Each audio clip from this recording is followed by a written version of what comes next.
Hi, my name's Hailey, and this is my story.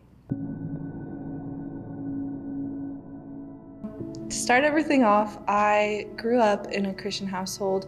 I was going to church. I went to a private Christian school. I was a part of Awanas, and it wasn't like, oh, my parents are forcing me to do this.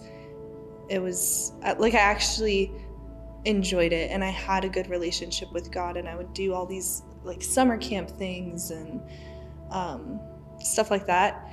And I feel like very early on I had a pretty good relationship with God, and that's just mainly in part to my family and the people that I was around.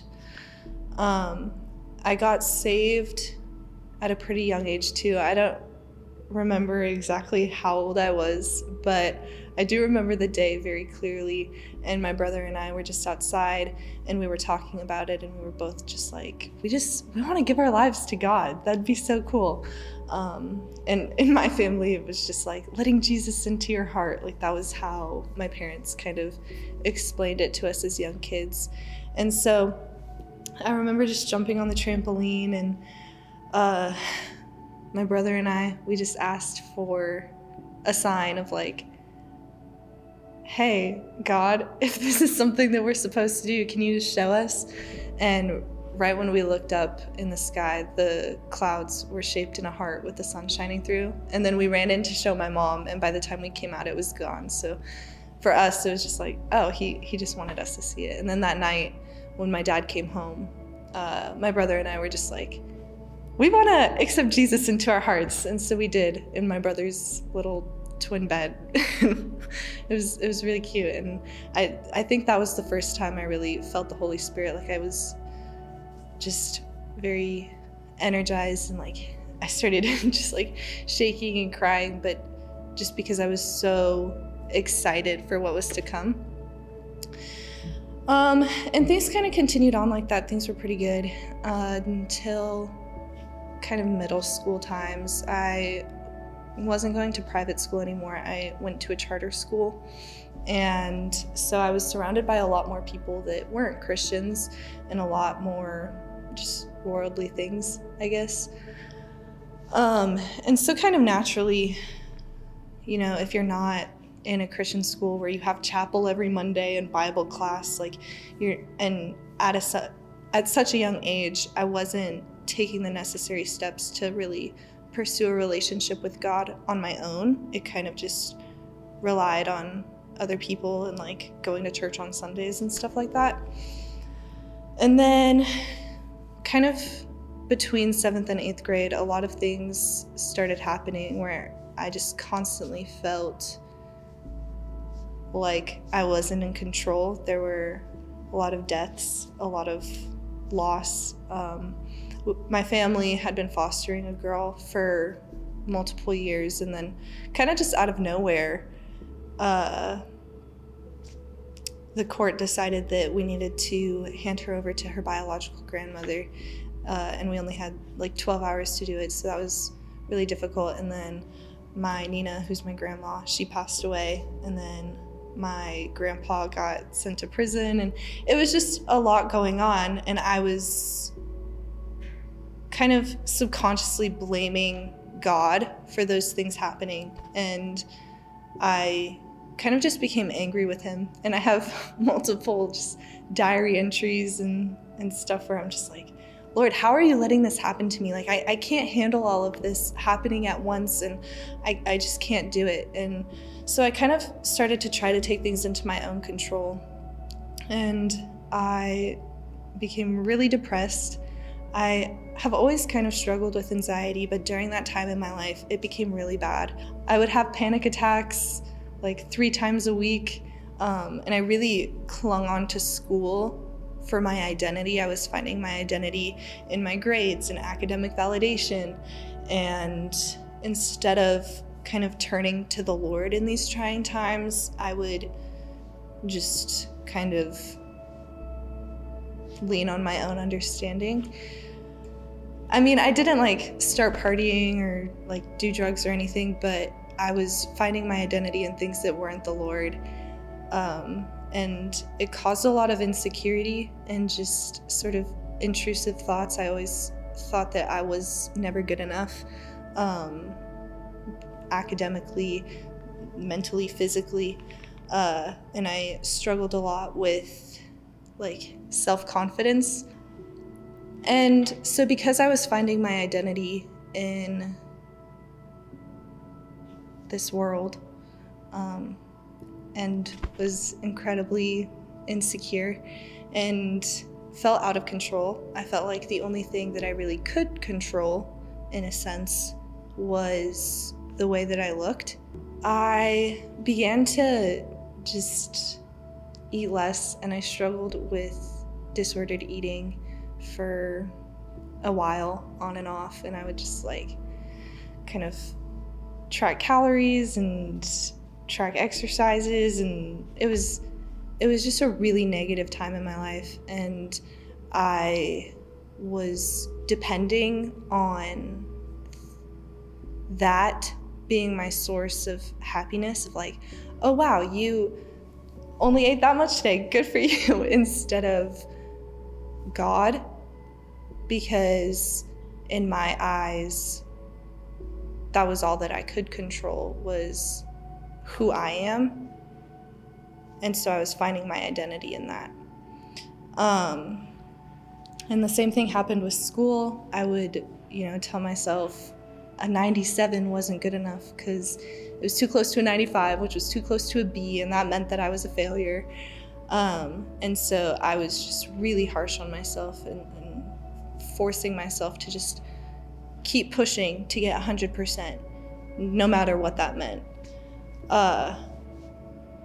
And if I didn't get 100%, the anxiety that came from that and the sense of being belittled was very immense. And so it just resulted in a very sad lifestyle. And I was truly miserable for like 3 years on and off. And so this kind of cycle kept going. There were definitely highs within it, but a lot of lows, and just this constant sense of just like, ugh, all the time that I felt. And I was not a joyful person. I was a very sad, lonely person.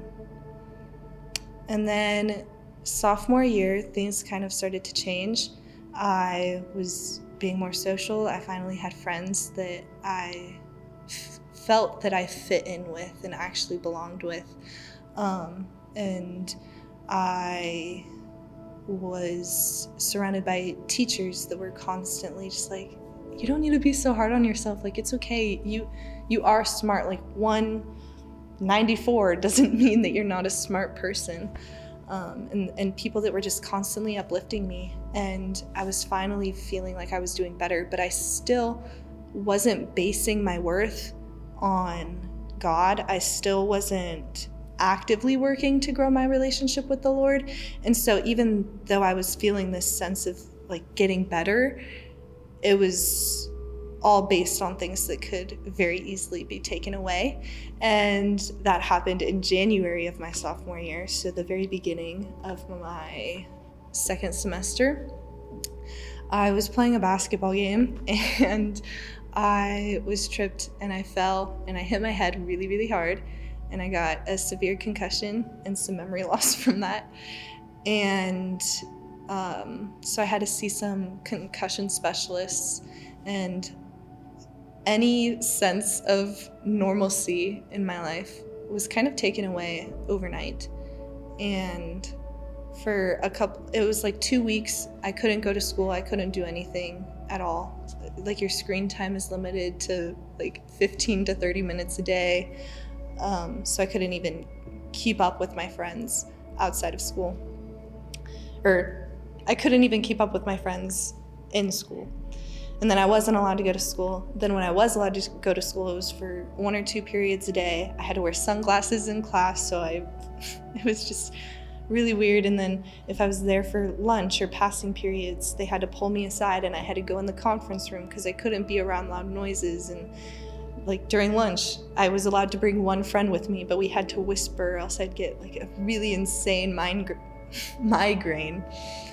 And I just felt very alone, very much like an outcast, and like I was being left behind. Like all of these people, all of my friends, they would be hanging out, they would be getting closer, and I couldn't participate in any of that. I couldn't even be at school, which was the one thing I relied on for validation. And then, as soon as things were finally starting to like move along in the process, it took like 3 months for me to build up to being able to take 3 classes a day instead of 2. COVID hit. And so any small sense of normalcy that was left in my life was just absolutely taken away. And we couldn't do anything. I was forced to spend a lot of time at home, alone, in my mind. Couldn't really see friends. Had to do a lot of schoolwork online, which was also really bad for me because I wasn't supposed to be spending a lot of time on the screen. But I was, again, just grasping onto this idea of school being my identity. And so it's like, well, if I can't do anything else that's normal, I'm just gonna keep doing really, really good in school. And so that's what I did for a while. And then kind of over time, I just became exhausted of that. And then summer came along, and I was just thinking about like the importance of having a relationship with God a lot. But I hadn't realized how far away I had drifted in my relationship with the Lord. And then in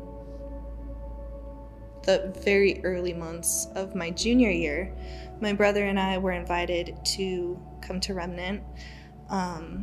And slowly but surely, my life flipped around. In being surrounded by people that were on fire for God, I was able to recognize that I had been lukewarm in my faith for a really long time. And I think that when you are stuck being a lukewarm Christian, it's really hard to recognize that, because you're just like constantly thinking that what you're doing is enough, and you grow comfortable being complacent. And that's kind of what I did. But when I came back to church and I was hearing these teachings, I was worshiping God, I was surrounded by these people that were actually on fire, I was like, whoa, this isn't what I've been doing. And this is what I want to be doing. Like, I want to be on fire for God.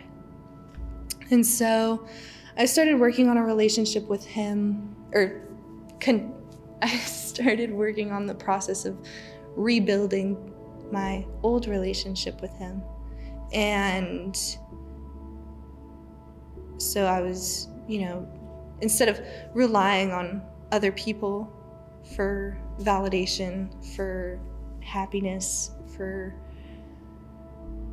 just to feel anything, and also instead of relying on other people to build my relationship with the Lord, I started praying, reading my Bible, getting to know God's character, his love, and just who he is, and the peace and joy that he can bring you.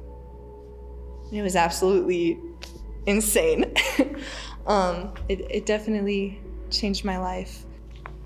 And so in growing my relationship with God, I was able to endure a lot of the same circumstances that I had met previously that broke me. During my junior year, I lost 5 people. They passed away within the span of a month, 3 of which were really close to me. And then we had another foster sister, and it was like the same exact situation with even less time. We had like 5 hours to switch placement for that one, and just a lot of not feeling in control. But instead of being broken by it, instead of wanting to be in control, I was able to just trust God and trust that even when I don't understand what's going on or why whatever is happening, I can trust his character, and I can trust who he was, is, and is always going to be. And I can rely on that. And that's just such a beautiful realization to come to, and a really wonderful thing to actually internalize and experience in such a paralleled way, being able to take like practically the exact same circumstances and compare my reactions to both of them was really just an amazing moment of reflection for me once that happened. And in continuing to grow my relationship with God and just never being content with where I'm at and just always desiring more, I just keep on like falling in love with him all over again. And it's such a beautiful thing because, you know, even now, like, this isn't me saying, you know, getting to know God made my life easy, because it didn't. Like, I still struggle with things. I still face things on the daily where it's really hard. But getting to know God has changed the way that I react to those things. It's changed the way that I see those things and my perception of those things, and I'm able to just lean on him throughout it. And I'm able to also understand that he doesn't owe us anything. You know, he already gave us eternity with him through Jesus' death, and anything else that we have or are or achieve are purely based on his mercy and grace. And that's such a beautiful thing, and it shows what an amazing God he is. And so I just continue to remind myself of that when I face troubles. I have eternity with the Lord, and that is enough. Like, no matter what I face here, he's already made up for it all, you know? Had it not been for God's love and grace, I can say with certainty that I would not be here. Whether that mean just like here in this church as a leader telling my testimony, or dead because of the way that I was treating myself and my body. And everything that I am, everything that I have, everything that I have done or will continue to do is because of him and his love and mercy and his gift and the grace and mercy that he has shown me, and the joy and peace that he has given me. And it's all unto the glory of God. Amen.